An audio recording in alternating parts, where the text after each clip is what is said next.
வாரி வாரி தூற்றும் இனி யாரு உனக்கு நாதி? பாசம் வைத்ததாலே நீ பயிரை காத்த வேலி, பயிரை காத்த போதும் வீண் பழியை சுமந்த நீதி. சாமி வந்து கேட்டிடுமா, வீண் பழியை தீர்த்திடுமா?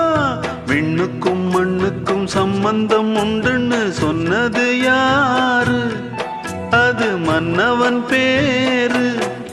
அந்த வானத்தை போல மனம் படைச்ச மன்னவனே, பனி துளிய போல குணம் படைச்ச தென்னவனே.